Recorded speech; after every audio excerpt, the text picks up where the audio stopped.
We can get 3 junior engineers for your salary. He smirked during my termination meeting, like he was delivering some clever punchline. Nothing personal. Just cost cutting. My name is Dylan Hale. I'm 55 years old. Lead systems engineer at Veltria Housing, formerly Bayview Properties, for the past 18 years. I designed their entire digital infrastructure from the ground up. Every upgrade. Every integration. Every emergency fix at 2 a.m. But when the budget lines tightened, it wasn't performance they looked at, it was payroll. I sat across from Graham Vickers, the new Chief Technology Officer. He'd been with the company for all of 6 months. Early 40s. MBA from Cornell. Expensive glasses, even more expensive opinions. He'd been hired to modernize operations, which apparently meant gutting the foundations first. The severance package is generous, said Diane from HR, sliding a folder across the glass table. 2 months' salary plus all your accrued vacation. I nodded, picked up the folder, and said, "Thanks." Graham raised an eyebrow. "That's all you have to say?" He almost sounded disappointed, like he was hoping I'd make a scene, give him something dramatic to report back to the board. "What would you like me to say?" I asked. "Most people have questions. Concerns," he replied. I shrugged. "Seems pretty straightforward to me." Graham and Diane exchanged a glance. What they didn't get was that I wasn't calm, I was finished. "There's a difference. We'd appreciate your help during the transition," Graham said, switching back to professional mode. "The new engineers could use some guidance on the architecture. Maybe a short consulting engagement." "I'll think about it," I said, already knowing the answer. I packed my desk into one cardboard box. 18 years of work condensed. A mug from Harold Bay's retirement party. A signed thank you from the facilities team after I restored their system in one night during a storm. A tiny Lego model my son had made when he visited my office as a kid. I nodded at a few coworkers on the way out. Most of them avoided eye contact. They knew they could be next. In the parking garage, my phone buzzed. A text from Alan, the database admin I hired 12 years ago. "This is bad, Dylan. Everyone's freaking out." I didn't respond. That evening, I sat on my back deck overlooking Lake Ontario. Bourbon in hand. Sunset on the water. Elaine, my wife, joined me. She placed a hand on my shoulder. "What will you do now?" she asked. "Something will turn up," I told her. But truthfully, I wasn't thinking about what's next. I was thinking about how none of them, especially Graham, understood what they were losing. I hadn't just managed their systems, I'd built them. I'd personally written large swaths of code that stitched everything together. Code that lived deep in the infrastructure, undocumented because the company never saw value in hiring a proper documentation team. Only I knew how the system actually functioned, its redundancies, the layered security, the workarounds that saved us more than once when commercial tools fell short. And I wasn't planning to hand any of that over now.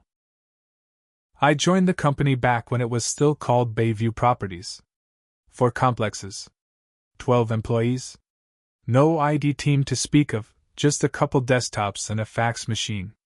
Harold Bay, the founder, hired me straight from a contracting role in Syracuse. "We're expanding," he'd said. "Need someone who can build us something solid." And I did. Over 18 years, I transformed that bare-bones setup into a full-fledged property management platform. It handled everything. Tenant onboarding, rent processing, maintenance workflows, compliance audits. Eventually scaled to serve over 60 properties across 4 states. No third-party software could have matched the flexibility and stability we achieved. I made it all work.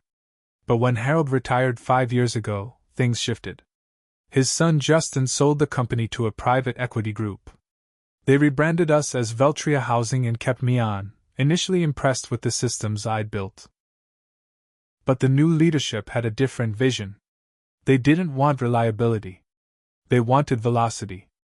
Quarterly returns. Growth curves. Efficiency metrics.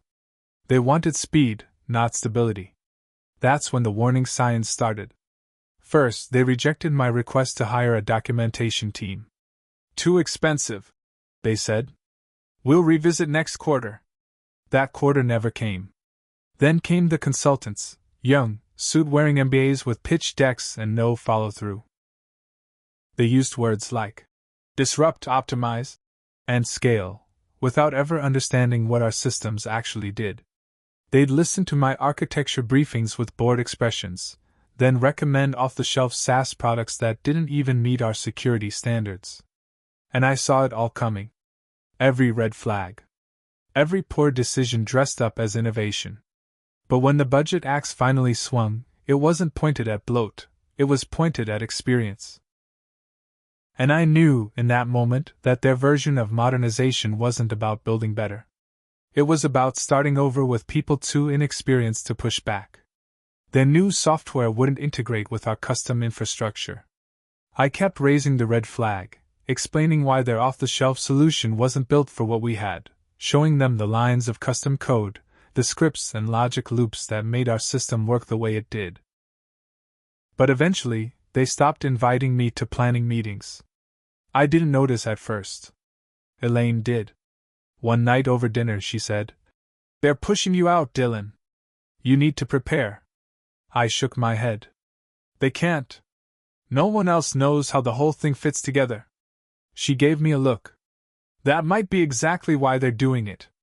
6 months ago, they hired Graham, new CTO, background in banking tech, zero experience with property systems. His first move was talking about standardization, replacing what he called legacy bloat. Then he brought in 3 junior engineers, fresh grads, full of energy and short on context.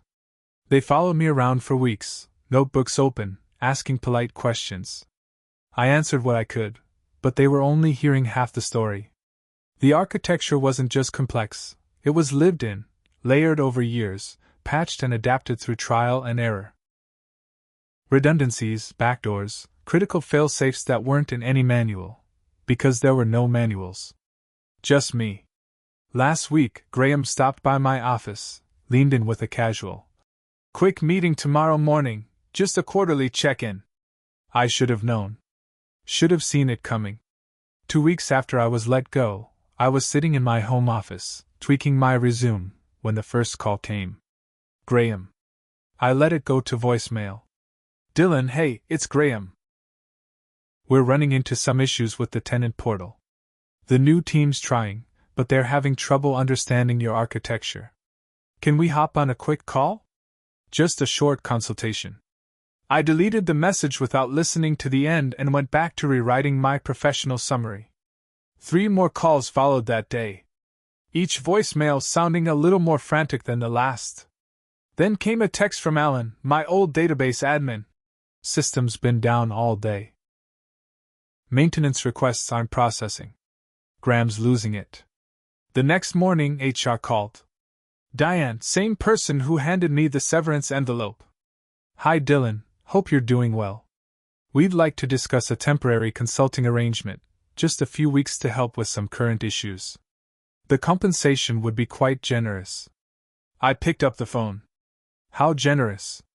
$300 an hour, 4-hour minimum per session." "I'll think about it," I said, then hung up. I sat at my kitchen table, watching the lake shimmer under a pale morning sky. Elaine set down a cup of coffee in front of me. "What are you thinking?" she asked. I took a sip. "I'm thinking they're finally learning what I was worth." Over the next few days, the messages multiplied. Calls from Graham, from Diane, even from Justin Bay, the founder's son who still sat on the board. The tenant portal was down. Maintenance scheduling was throwing errors. Payment processing had failed. Thousands of residents affected. I didn't respond. Not to a single one. On day 4, an unexpected email arrived in my inbox. Devlin Systems, a regional competitor. They managed fewer properties but had been scaling fast. The email came from Lawrence Devlin himself, their director of technology. "Dylan, I heard about what happened at Veltria. We've always admired the system you built. We're looking to upgrade our infrastructure from the ground up. Would you be open to a conversation? I replied immediately. We scheduled a meeting for the next morning. That evening, Elaine and I were prepping dinner when the doorbell rang. I opened the door to find Graham on my porch. His designer glasses sat crooked on his nose, his tie loose, his usually pressed suit crumpled like it hadn't seen an iron in days. "Dylan," he said, exhaling. "Sorry to show up like this, but we've got a full-blown emergency. The entire system is down. Nothing's responding. We don't know what went wrong. We need your help." I leaned against the frame, arms crossed. "That sounds serious." "It is," he said.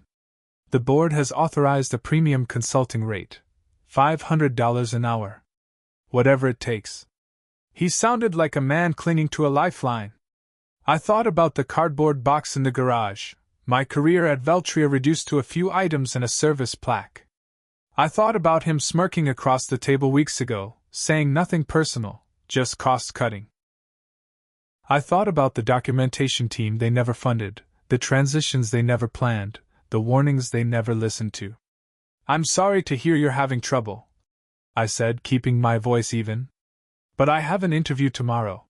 He looked stunned. "Something will turn up," I added, echoing what I'd told Elaine the night I was fired. Then I gently closed the door and returned to the kitchen. For the first time in weeks, I felt a sense of calm I hadn't known I'd been missing.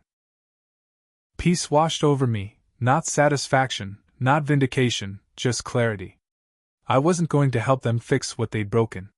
Not anymore. The interview with Lawrence Devlin went better than I'd expected.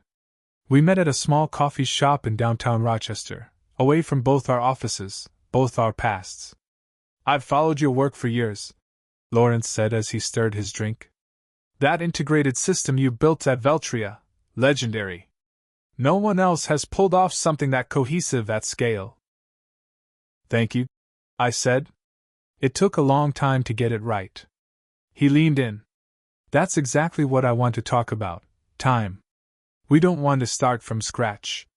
We need someone who understands system architecture, integration touchpoints, and real-world failure scenarios. Someone who can build something smarter than what's out there." "I'm listening," I said, genuinely intrigued. He smiled. "Good. Because I'm prepared to offer you the role of Chief Systems Architect. Full benefits. Stock options. And a salary 20% higher than what you were making at Veltria." I blinked. It was a strong offer, too strong, part of me thought. "Why me?" I asked. "There are younger engineers out there. Cheaper ones." Lawrence chuckled. "You sound like your last employer. We went that route, hired 3 Ivy League grads. Smart, fast, and utterly unprepared. They built a sleek interface that crashes every time more than 100 users log in. We're not looking for flashy. We're looking for reliable." I accepted the next day. Meanwhile, Veltria's troubles were piling up. Alan sent occasional texts, partial recovery, data loss, service delays. They'd brought in a pricey consultancy firm specializing in legacy system salvage. It wasn't helping. A week after I started at Devlin, my phone buzzed again. "Graham." I ignored the first 2 calls, but on the third I picked up. "Dylan, please," he said, voice tense. "We've lost 3 months of payment records. Tenants are getting false charges. The consultants say we need your insight into the original database structure." I paused. Part of me wanted to ignore it. But curiosity got the better of me. "Graham, I'm employed elsewhere now, under an exclusive contract. I can't help you. We'll double whatever they're paying you," he said. "Just 2 days of your time." "It's not about the money," I replied. "Then what? Is it revenge? Are you enjoying this?" I took a breath. "No, Graham. I'm not enjoying it. But you made a decision. You decided my experience wasn't worth the cost. Now you're living with that choice." There was a pause. "The board wants to bring you back," he said. full salary. Signing bonus. Whatever it takes. I felt a flicker of satisfaction, but it didn't last. I already knew how that chapter ended. Nothing would change. The same executives would still be there, still looking for savings in the wrong places. I appreciate the offer, I said calmly, but I've made a commitment to Devlin Systems. His tone shifted. You know, there could be legal implications if it turns out you made the systems intentionally difficult. We're reviewing IP clauses, non-competes, ownership issues. There it was, the threat. Right on schedule. The system is exactly as I left it, I said, my voice steady. Same structure, same logic. I asked for a documentation team. You said no. Every line of code belongs to Veltria. As per the contract. I haven't taken anything with me except my own experience. You're free to have your lawyers call mine. And I hung up. My hands were shaking slightly, not from fear, but from anger. The accusation was the final insult. At Devlin, I was building things the right way, clean code, full documentation, mentoring the engineering team, designing a system meant to endure. No half-fixes, no hacks. It felt like breathing fresh air after years in a sealed room. I wasn't going to look back. I wasn't going to rescue them. Some lessons, I decided, have to be learned the hard way. A month into my new role, I got a surprise visitor. Alan stood at the entrance of my office, looking sheepish with a laptop bag slung over his shoulder. Got time for lunch? He asked. We walked to a nearby deli, grabbed sandwiches, found a booth. Over the buzz of lunchtime chatter, he leaned in. It's worse than you think, he said. They've lost access to historical data. Everything from the last 3 years, Alan said quietly. The backup systems are corrupted somehow. The consultants say they may need to rebuild everything from scratch. I wasn't surprised. That backup system had layers of security and redundancies, deliberately complex, but for good reason. Each step had to be followed precisely, or the system would shut down the process to prevent data breaches. It wasn't meant to be convenient. It was meant to be safe. That's not even the worst part, Alan continued. While helping them understand the payment system, I found something else. Something you need to see. He opened his laptop and pulled up a folder of archived emails he'd uncovered from the old system logs. Messages between Graham and the Veltria board. I leaned in, scanning subject lines and thread summaries that made my stomach tighten. Conversations about legacy cost centers, staff redundancy opportunities, and a transition away from overly customized infrastructure. Then I saw it, my name. Dylan Hale should be the first to go. His systems are overcomplicated by design, not necessity. That line hit harder than I expected. Not because it surprised me, but because it confirmed what I'd suspected for months. Graham hadn't just pushed me out. He'd plotted it long before the first junior engineer walked in the door. He told the board they could replace you with younger hires and save over $1 million annually, Alan said. He promised a full transition to commercial software in under 6 months. I kept reading, numb. It wasn't personal, it was strategic. Graham had been brought in to make Veltria look profitable. Private equity had a sale in the pipeline, and I was just one of the bigger expenses they needed to cut. That's not all, Alan added. Veltria's been prepping for the sale for over a year. This entire restructuring, it's smoke and mirrors. Graham's just the executioner. The documentation denials, the obsession with off-the-shelf tools, the resistance to anything long-term, it all made sense now. It was never about improving operations. It was about maximizing optics for a sale. Why are you showing me this? I asked. Alan shut his laptop with finality. Because I quit yesterday. And I'm not alone. Half the IT department's gone. The consultants estimate 6 months to full recovery, maybe longer. He hesitated, lowering his voice. And Veltria's biggest client? Westbrook Properties. They're considering leaving. They've lost confidence in the entire system. That made me pause. Westbrook wasn't just any client, they accounted for nearly 30% of Veltria's revenue. Losing them wouldn't just be embarrassing, it'd be catastrophic for any pending acquisition. What will you do now? I asked. Alan gave me a grin I hadn't seen in months. I was hoping you might be hiring a database administrator over at Devlin. That afternoon, I met with Lawrence. We discussed expanding the team. I told him about Alan, his work ethic, his integrity, his inside knowledge of how Veltria's system was built. Lawrence didn't hesitate. Let's bring him in, he said. We were assembling a team, piece by piece. Not just to build software, but to build it the right way, durable, clear, secure. That evening, another call came in. Graham again. This time, the edge in his voice was gone. Dylan, please. It's critical. Westbrook's threatening to terminate. The board's furious. My position's under review. His tone cracked. We need you. Name your price. It's not about price, I replied. It's about respect, for the work, for the systems, for the people who built them. He was quiet for a moment. Then, you knew this would happen, didn't you?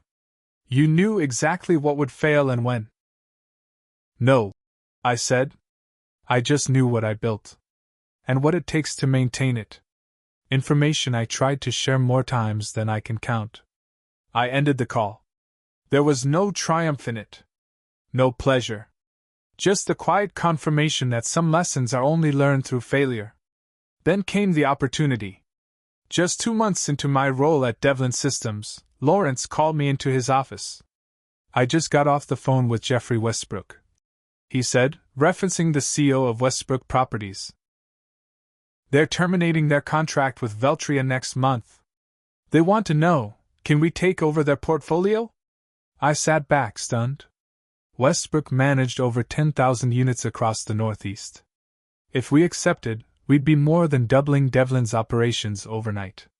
We're not ready, I admitted. The new platform's only halfway done. We've got core modules, but scaling it for this size, it's a stretch. Lawrence leaned forward, his voice calm but serious. What would it take to get ready, Dylan? If we had to. I thought carefully. 3 more senior engineers, I said slowly. We need dedicated server infrastructure and a minimum of 8 weeks to build it out. Even then, it would be tight. Jeffrey's desperate, Lawrence said. Veltria's ongoing failures are hurting their public image. He's willing to give us 12 weeks and fund the infrastructure expansion. This was it, the moment everything could change. If we took on Westbrook and delivered, Devlin would instantly establish itself as a serious contender in the property tech world. But if we failed, we'd be remembered as the company that overpromised and collapsed under pressure. Let me run through the architecture tonight, I said. I'll bring a plan tomorrow. That night I didn't sleep. I sat at my kitchen table with system diagrams, whiteboards, sticky notes, and coffee mugs.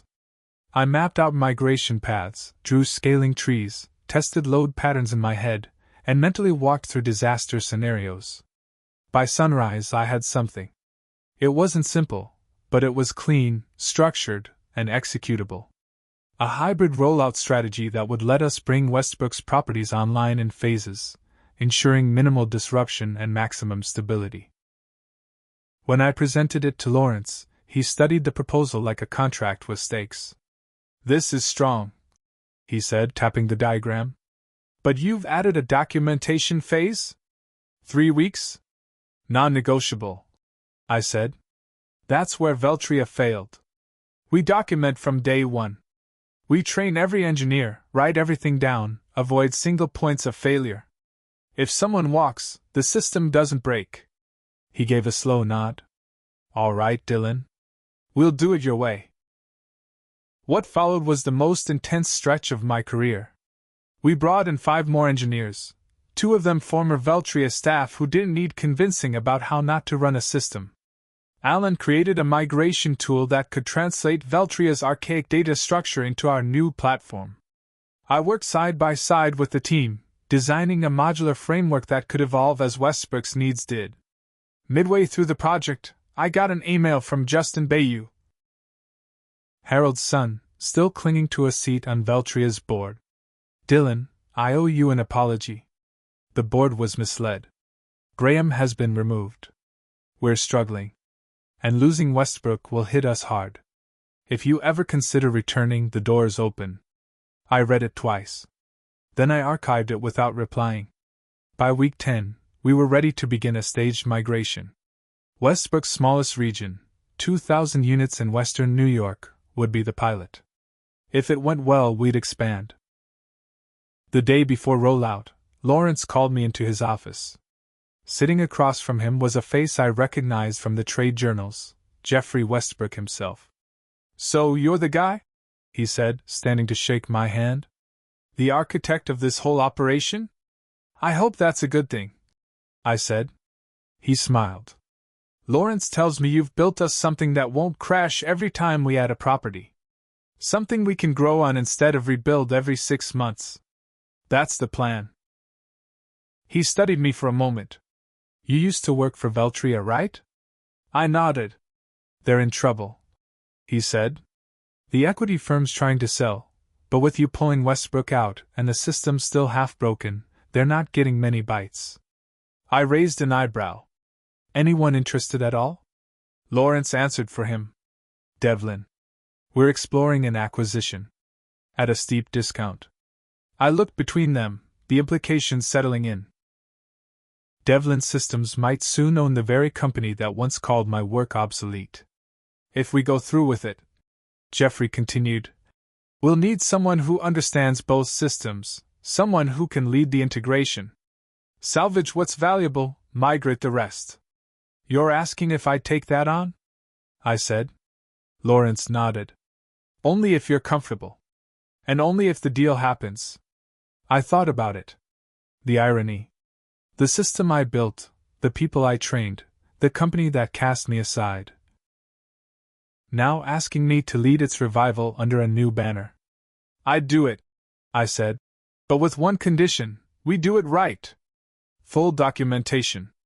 Proper training. No shortcuts. Ever. Agreed, Lawrence said. We've learned our lesson. As I walked back to my office, I didn't feel smug or vindicated. I didn't think about revenge. Just the quiet certainty that when something is built right, it doesn't disappear. It lasts. And when you do the work right, eventually, it speaks for itself. 6 months later, I stood in the lobby of the building that once bore the name Veltria Housing. The new sign read Devlin Integrated Property Management. The acquisition had gone through, for less than a quarter of Veltria's valuation from just half a year earlier. It had sold for less than a quarter of what it had been valued at before my departure. As Lawrence and I walked through the Veltria offices, now rebranded under Devlin Integrated Property Management, there was a quiet tension in the air. We greeted the remaining employees, many of whom were staying on through the transition. Some offered polite nods, others looked away, unsure what to say. A few, those who had worked side by side with me years ago, simply held my gaze and nodded with quiet understanding. No explanations needed. Graham, along with most of the executive team that had once rubber-stamped my termination, was gone. Justin Bayou had stayed on temporarily as a consultant to help manage the handover of legacy client accounts. When we reached the old server room, my domain for nearly 2 decades, I paused at the glass. Inside sat the familiar rows of equipment, humming faintly, their lights still blinking in a rhythm I knew by heart. The same hardware I'd specified. The same architecture I'd spent years refining. Want to step in? Lawrence asked. I shook my head. No need, I replied. We'll be migrating it all to the new platform soon anyway. The main conference room was already filling up with the remaining Veltria staff, called in for the formal announcement. Lawrence introduced me as Devlin's new Chief Integration Officer, overseeing the technology transition between the two companies. Many of you already know Dylan, he said. He's the architect behind the original systems that ran this company for nearly 20 years. Now, he's leading the integration of Veltria and Devlin into something stronger, more scalable, and built to last. I looked out across the room. Some faces I remembered. Some I didn't. But the expressions were the same: curiosity, apprehension, hope. I didn't come to gloat. There was no speech prepared, no subtle jabs or veiled "I told you so" remarks. Just the truth. I gave a brief overview of our plan, the timeline, the training support, and the commitment we were making. No one here will lose their job because of cost cutting. We're building, not trimming. The irony didn't need to be stated. 1 year later, Devlin Integrated Property Management had become the largest firm of its kind in the Northeast. The migration was complete. Every single one of Westbrook's and Veltria's properties now ran on the new platform we built, robust, fully documented, and scalable for the future. No disasters. No outages. No scrambling to fix broken integrations. Just a system that worked, because it was designed with care. It was a crisp autumn morning when I drove in for my final meeting in that role. The leaves along Lake Ontario had turned every imaginable shade of red, amber, and gold. It felt poetic. A chapter quietly closing. "The board signed off on your proposal," Lawrence said as I sat down. "The Technical Education Division launches next quarter. You'll have full freedom to design the curriculum. Hire who you want. Build it your way." This had been my only condition for staying on after the integration. Not a bigger title.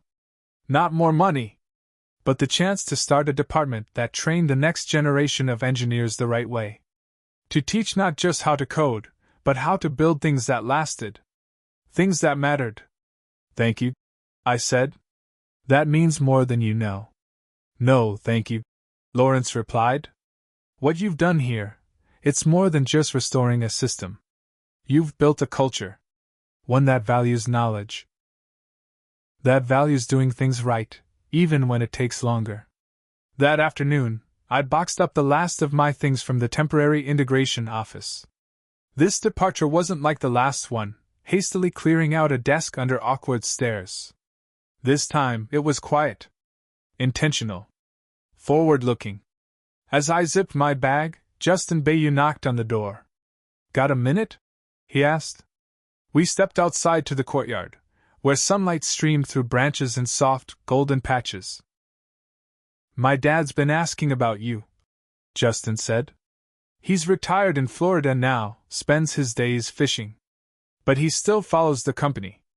Said he was glad to hear you came back, in a way." I smiled. "How's he doing?" "He's good. Slower, happier. But he always said that firing you would be Veltria's biggest mistake." "Maybe it was," I said. "But maybe it also led here." Justin nodded, thoughtful. "I learned something from all of this," he said. "Value isn't always loud. Sometimes, you don't see it until it's gone." On the drive home along the lake, I thought about that, about value. About experience. About systems built quietly, but built right. About how taking shortcuts always costs more in the long run. I hadn't chased revenge. I didn't need to prove anything through anger or pride. I just kept building. Kept moving forward. And in the end, the results spoke for themselves. Sometimes the most powerful answer to being underestimated isn't a speech or a lawsuit or a dramatic return. It's building something better. And letting that be your response.